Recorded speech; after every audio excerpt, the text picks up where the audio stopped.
Hello बच्चों, आज हम एक नया एक्सरसाइज लेकर आए 16.1। ये आपके प्रोबेबिलिटी से रिलेटेड एक्सरसाइज है। तो प्रोबेबिलिटी की इंट्रोडक्शन के बारे में इससे जितने टर्मिनोलॉजी है इससे रिलेटेड, जैसे सैंपल स्पेस, रैंडम एक्सपेरिमेंट, इस सब के बारे में हम बता चुके हैं। अब उस पर आधारित एक्सरसाइज 16.1 लेकर के आए। इसमें आपको कुछ एक्सपेरिमेंट दिया हुआ है, तो उस एक्सपेरिमेंट से रिलेटेड सैंपल स्पेस आपको निकालना है यानी लिखना है। तो सबसे पहले सैंपल स्पेस के बारे में जानेंगे। वैसे हम बता चुके हैं। तो सैंपल स्पेस कहते हैं किसी भी एक्सपेरिमेंट के दौरान जितनी घटनाएं होने की संभावनाएं होती है उन सारी घटनाओं के सेट को, यानी सारी घटनाओं के कलेक्शन को हम कहते हैं सैंपल स्पेस कर। जैसे एग्जांपल के तौर पर किसी कॉइन को हम एक बार टॉस करते हैं, सिक्का को एक बार उछालते हैं, तो उसमें दो ही संभावनाएं हो सकती है, या तो हेड आवे या टेल आवे। तो हेड और टेल से जो सेट बनेगा या कलेक्शन होगा उसी को हम सैंपल स्पेस कहते हैं। तो हेड को हम एस से लिखते हैं, कैपिटल एस से, टेल को टी से। तो एक कॉइन्स को एक बार टॉस करने पर बने आउटकम यानी नतीजा या उसका रिजल्ट का हम सैंपल स्पेस बनाएंगे एच और टी। सैंपल स्पेस को हम कैपिटल एस से लिखते हैं। अब क्वेश्चन पर चलते कहते एक कॉइन इज टॉस्ड 3 टाइम्स, किसी सिक्का को 3 बार उछाला गया, तो उसका सैंपल स्पेस लिखना है, यानी कितने घटनाएं घटित हो सकती है उस सारी घटनाओं के सेट को हम लिखेंगे, तो उसका सैंपल स्पेस हो जाएगा। तो ऐसा हो सकता है 3 बार जो टॉस करेंगे 3 बार हेड आवे या 3 बार टेल आवे। ऐसा हो सकता है पहली बार हेड और बाकी दोनों बार टेल, पहली बार टेल बाकी दोनों बार हेड, पहली बार दोनों बार टेल उसके बाद फिर हेड, पहली दोनों बार हेड उसके बाद फिर टेल, पहले हेड उसके बाद टेल या फिर हेड, या ऐसा भी हो सकता है पहले टेल फिर हेड फिर टेल। इस प्रकार से आपकी कुल घटनाएं कितनी हो गई इस सैंपल स्पेस में 8 हो गया। तो एक इससे रिलेटेड एक बहुत इंपॉर्टेंट फार्मूला है, किसी कॉइन्स को कितने बार टॉस करेंगे तो कितना इवेंट आएगा। तो उसका एक फार्मूला है 2 की पावर n, जहाँ पर n क्या है, number of tossing of a coin. किसी कॉइन को कितने बार टॉस करते हैं उसकी संख्या को हम n से इंडिकेट करते हैं। जैसे मान लो एक क्वेश्चन है, इसमें 3 बार टॉस किया गया, तो 2 की पावर 3 डाल करके देखते हैं। तो 2 की पावर 3 डालने पर ये हो जाता है आपका टोटल इवेंट हो जाता है 8। और हम इसको गिनते हैं, देखते हैं 8 होता है कि नहीं होता है। 1 2 3 4 5 6 7 8। इस प्रकार से ये फार्मूला इसके लिए सही है। एक दूसरा एग्जाम्पल ले लेते हैं। अब जैसे कहेगा किसी कॉइन को 2 बार टॉस करते हैं, तो उससे रिलेटेड सैंपल स्पेस में कितनी हम उसकी संख्या होगी। तो सबसे पहले हम उससे रिलेटेड सैंपल स्पेस लिखते हैं। ऐसा हो सकता है दोनों बार टॉस करेंगे तो हेड आएगा, दोनों बार टॉस करेंगे टेल आएगा। ऐसा हो सकता है पहले टेल आवे फिर हेड, ऐसा भी हो सकता है पहले हेड आवे फिर टेल। तो कुल संभव घटना इतना ही है। इसकी संख्या हो गया 4। अब यहाँ पर n के जगह पर क्या है, n के जगह पर है आपका यहाँ पर 2। अब 2 की पावर n यहाँ 2 की पावर 2 डालने पर हो जाता है 4। इस प्रकार से 4 आपका मिल गया, 1 2 3 4। दूसरी बात कहते हैं 8 डाइस थ्रोन 2 टाइम्स, माने किसी पासा को, लूडो जो खेलते हैं उसको पासा कहा जाता है। तो 2 बार टॉस किया जाता है, 2 बार थ्रोन किया, थ्रोन मान लो टॉस करना। तो जैसे कि पासा में संख्या क्या होती है, 1 2 3 4 5 6, 1 से लेकर के 6 बार होता है।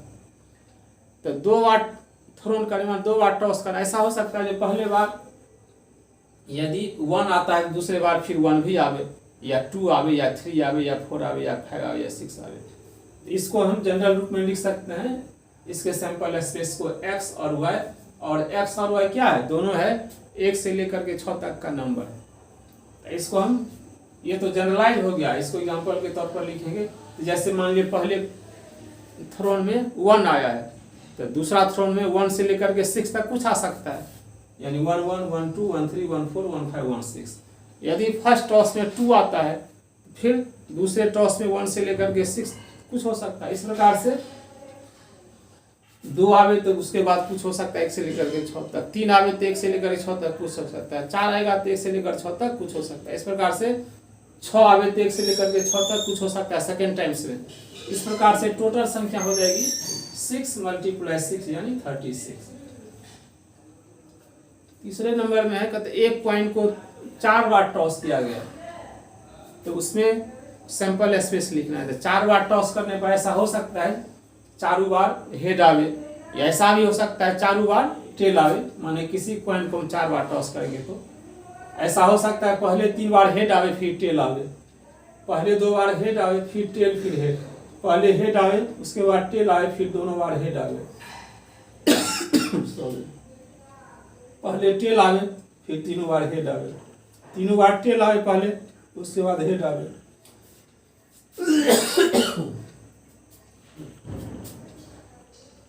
पहले दोनों बार टेल आवे फिर head tail, tail head tail tail head tail tail tail, या दोनों बार हेड फिर टेल फिर दोनों बार टेल या फिर हेड, दोनों बार पहले हेड आवे फिर टेल आवे फिर हेड आवे फिर टेल आवे।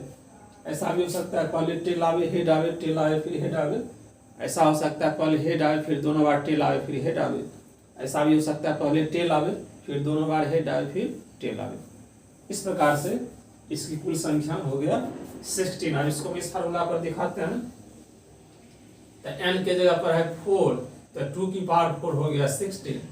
देखिए 1 2 3 4 5 6 7 8 9 10 11 12 13 14 15, इस प्रकार से 16 इवेंट हो गई। इस प्रकार से बहुत इंपॉर्टेंट फार्मूला है ऑब्जेक्टिव में, खास करके ऑब्जेक्टिव के लिए, कि किसी कॉइन को कितने बार टॉस करेंगे तो कितना इवेंट है। तो नेक्स्ट क्वेश्चन है आपका क्वेश्चन नंबर 4। तो क्वेश्चन नंबर 4, एक coin is tossed and die thrown. एक सिक्का को टॉस किया गया फिर एक डाई को थ्रोन किया गया। ए कॉइन इज टॉस्ड, एक सिक्का को उछाला गया, and a die thrown, and a die is, इसमें शर्त है एक सिक्का को टॉस किया गया फिर एक डाई को टॉस किया गया। यदि सिक्का को टॉस करते हैं तो हेड या टेल आएगा। यदि सिक्का को टॉस करेंगे तो हेड आएगा या टेल आएगा। इसके सैंपल जैसे मान लीजिए पहले हेड आएगा, सिक्का को टॉस करेंगे तो पहले हेड आएगा, उसके बाद डाई को टॉस करेंगे तो 1 से लेकर 6 तक कुछ हो सकता है। H1 H2 H3 H4 H5 H6, और यदि टेल आवे तो फिर डाई के लिए 1 से लेकर 6 तक कुछ हो सकता है। T1 T2 T3 T4 T5 T6, इस प्रकार से ये सिंपल स्पेस हो जाएगा। यदि कहता है एक coin is tossed and a die thrown. इसमें आपको ये भी देखना है, पहले चर्चा एक कॉइन इज टॉस्ड, पहले एक कॉइन को टॉस किया गया उसके बाद एक डाई को टॉस किया, इसलिए एच या टेल जो लिखेंगे उसको हम पहले लिखेंगे, क्योंकि पहले कॉइन को टॉस किया गया है। यदि मान लीजिए पहले एच आता है तो कॉइन में 1 से लेकर के 6 तक कुछ आ सकता है, या टेल आता है उसके बाद डाइस का 1 से लेकर के 6 तक कुछ हो सकता है। इस प्रकार से ये सिंपल स्पेस है।